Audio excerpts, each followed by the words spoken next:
খ্রিস্টীয় সপ্তম দশক থেকে দশম শতাব্দীর মধ্যে বাংলাদেশে ইসলামের অনুপ্রবেশ ঘটে। বর্তমান বাংলাদেশ ও স্বাধীনতা পূর্ব সময় থেকে মুসলিম প্রধান দেশ, এমনকি এর পূর্ববর্তন রূপ পূর্ব পাকিস্তান অঞ্চলটিও মুসলিম সংখ্যাগরিষ্ঠতার ভিত্তিতে সৃষ্ট। সুতরাং এই অঞ্চলে ইসলামের আগমন সম্পর্কে বাংলাদেশের ইতিহাস ঐতিহ্য পর্যালোচনা করা আবশ্যক। ইসলামের আবির্ভাবের সময় এই অঞ্চলটি বঙ্গ বা বাংলা নামে পরিচিত ছিল। সে সময় বাংলা বা বঙ্গ অঞ্চলের সীমানা শুধু বর্তমান বাংলাদেশের সীমানা দ্বারাই পরিবেষ্টিত ছিল না, বরং তৎকালীন বঙ্গদেশের সীমানা ছিল বেশ বিস্তৃত। ঐতিহাসিকদের মতে প্রাচীন যুগে বাংলা ছিল প্রায় ৮০,০০০ বর্গমাইল বিস্তৃত এক বিশাল সমভূমি। বস্তুত এ বিশাল বাংলা অঞ্চলে কোনো সময় ইসলামের আগমন ঘটে তা সুনির্দিষ্ট করা বলা মুশকিল। তবে ঐতিহাসিকরা নানা তথ্য উপাত্তের আলোকে বঙ্গ অঞ্চলে ইসলামের আগমনকাল সম্পর্কে নানা মত প্রকাশ করেছেন। ঐতিহাসিকদের মতে বাংলাদেশে ইসলামের আগমন ঘটে প্রধানত দুটি মাধ্যমে। এ দুটি হলো স্থলপথে ও জলপথে বা সমুদ্রপথে। স্থলপথে ৭১২ খ্রিস্টাব্দে মোহাম্মদ ইবনে কাসিমের সিন্ধু বিজয়ে গোটা ভারতবর্ষে ইসলাম প্রচারের পথ উন্মুক্ত করে। এ ধারাবাহিকতা বাংলাদেশেও বহু মুসলিম মুবাল্লিগগণ ধর্ম প্রচারের জন্য আগমন করে। এ সময় মাহমুদ ও মুহাইমিনের নেতৃত্বে একদল ধর্মপ্রচারক এদেশে আগমন করে বলে জানা যায়। পরবর্তী সময় ইখতিয়ার উদ্দিন মোহাম্মদ বিন বখতিয়ার খলজি কর্তৃক বাংলা বিজয়ের মাধ্যমে এদেশের ধর্মপ্রচারকদের ব্যাপক হারে আগমন ঘটতে থাকে। ১২০৪ খ্রিস্টাব্দে ইখতিয়ার উদ্দিন মোহাম্মদ বখতিয়ার খলজি তৎকালীন বাংলার সেন বংশীয় রাজা লক্ষণ সেনকে পরাজিত করে ইসলামের বিজয় কেতন উড্ডীয়ন করেন। ইখতিয়ার উদ্দিন মোহাম্মদ বখতিয়ার উদ্দিন খলজির বিজিত রাজ্যের সীমানা ছিল উত্তর বর্তমান পশ্চিমবঙ্গের অন্তর্গত পূর্ণিয়া শহর হয়ে দেবকোট থেকে রংপুর শহর, পূর্বে এ দক্ষিণ পূর্বে তিস্তা ও কত, দক্ষিণে গঙ্গার মূলধারা ও পদ্মা, পশ্চিমে কুশি নদীর নিম্নাঞ্চল থেকে গঙ্গার কিনারায় রাজমহল পাহাড় পর্যন্ত বিস্তৃত। ইখতিয়ার উদ্দিন মোহাম্মদ বখতিয়ার খলজির এ বিজয়ের ফলে বাংলায় ইসলাম ব্যাপকভাবে পরিচিত ও প্রসারিত হয়। এ সময় হতে দলে দলে মুসলিমরা বাংলায় এসে বসতি স্থাপন করে এবং ইসলাম প্রচার কার্য শুরু করেন। এভাবেই বাংলা অঞ্চলে ইসলামের আগমন ঘটে বলে ঐতিহাসিকগণ মনে করেন।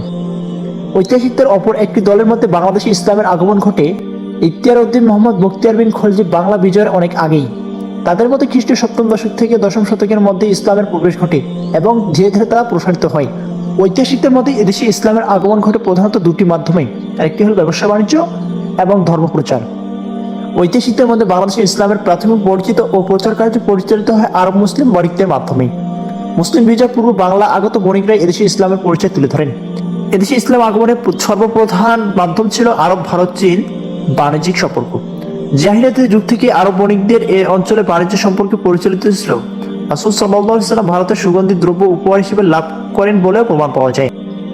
ভূগোলবিদরা আরব ভারত চীন বাণিজ্য পথে নানা বর্ণনা লিপিবদ্ধ করে গেছেন। তাদের দেওয়া তথ্য মতে আরব চীন বাণিজ্যের যাত্রার মূল সূত্র ছিল ভারতবর্ষ। আরব বণিকরা পারস্য উপসাগর হয়ে বেলুচিস্তানের একটি বন্দরে প্রবেশ করতেন। তারপরে এদের একটি সিন্ধু, গুজরাট, মাদ্রাজ ও কলকাতা বন্দরে প্রবেশ করে বঙ্গোপসাগরে উপনীত হতেন।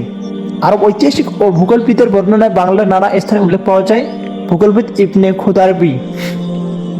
ইবনে খুরদাবি তার বর্ণনায় বাংলাদেশের চাঁদপুর নদীবন্দরের কথা উল্লেখ করেছেন। আল ইদরিসের বর্ণনায় বাগদাদ ও বাসরা থেকে আরব বণিক পর্যটকরা মেঘনার মোহনার সন্নিকটে অঞ্চলে আসা যাওয়া করতেন। বস্তুত মহানবী সাল্লাল্লাহু আলাইহি ওয়াসাল্লামের নবুয়ত পূর্ব বহুকাল ধরেই আরব ভারত চীন বাণিজ্য সম্পর্ক বিদ্যমান ছিল। ইসলামের আবির্ভাবের পরেও এ সম্পর্ক অব্যাহত ছিল। আরব মুসলিম বণিকরা তৎকালে এ পথ ধরেই বাণিজ্য যাত্রা অব্যাহত রাখেন। ফলে ইসলামের আবির্ভাবের অল্পকালের মধ্যে ভারতবর্ষ তথা বাংলাদেশে ইসলামের আগমন ঘটে। বাণিজ্য উপলক্ষে আগমন করলে আগত এসব আরব মুসলিম বণিক এদেশের জনগণের মধ্যে ইসলাম প্রচারের সুযোগ হাতছাড়া করেননি। তারা যেসব বন্দরে যাত্রী বিরতি করতেন সেখানে ইসলাম প্রচার করতেন। এভাবে খ্রিস্টীয় সপ্তম অষ্টম দশকেই বাংলাদেশে ইসলামের অনুপ্রবেশ ঘটে। বাংলাদেশে ইসলাম প্রবেশের প্রধানতম মাধ্যম ছিল মুসলিমদের ধর্মপ্রচার। মুসলিমরা ধর্মপ্রচারকে নিজ নিজ ধর্মীয় কর্তব্য হিসেবে পালন করেন। তাদের কাছে ইসলামকে অমুসলিমদের কাছে পৌঁছে দেওয়া আর এ লক্ষ্যে কষ্ট পরিশ্রম স্বীকার করা গৌরবের কাজ। এজন্য দেখা যায় রাসূল সাল্লাল্লাহু আলাইহি ওয়াসাল্লামের নবুয়ত প্রাপ্তির পর থেকেই ইসলাম প্রচারের কাজ শুরু হয়। মহানবী সাল্লাল্লাহু আলাইহি ওয়াসাল্লাম ইন্তেকালের পর এ দায়িত্ব মুসলিমের উপর আরো ভালোভাবে অর্পিত হয়। সাহাবীরা এ সময় ইসলামের দাওয়াত নিয়ে দিক দিগন্তে ছড়িয়ে পড়েন।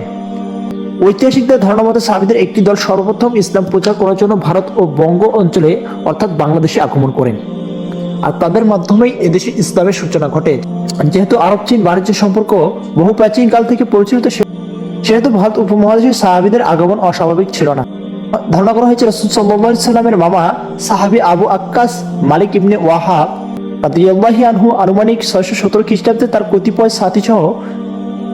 কতিপয় সাথীসহ ইসলামের প্রচারের জন্য চীনের উদ্দেশ্যে দুটি জাহাজ নিয়ে রওনা হন। এ যাত্রায় কাইস ইবনে হুযাইফা রাদিয়াল্লাহু আনহু ওয়া ইবনে আসাসা রাদিয়াল্লাহু আনহু, আবু কাসিস ইবনে হারিস রাদিয়াল্লাহু আনহু প্রমুখ সাহাবীরা তার সঙ্গে ছিলেন। তাদের উদ্দেশ্য ছিল চীনে ধর্ম প্রচার করা। এ লক্ষ্যে তার আরব ও চীনের মধ্যবর্তী ভারতীয় বন্দরগুলোতে অবতরণ করেন। তাই সেসব বন্দরে অবস্থানকালে ইসলাম প্রচার করেন। শাইখ জাইনুদ্দিন সিও তোহফাতুল মুজাদ্দিদিন গ্রন্থে ভারতের নানা বন্দরে এরূপ একদল আরবের ইসলাম প্রচারকের বর্ণনা উপস্থাপন করেছেন। কেননা সফরের রসদ ও প্রয়োজনীয় সামগ্রী সংগ্রহের জন্য তৎকালে এসব বন্দরে অবতরণের কোনো বিকল্প ছিল না। সুতরাং ধরে নেওয়া যায় যে সাহাবীরা বাংলাদেশে ইসলাম প্রচারের সূচনা করে গিয়েছে। মূলত এভাবেই বাংলাদেশে ইসলামের আগমন ঘটে।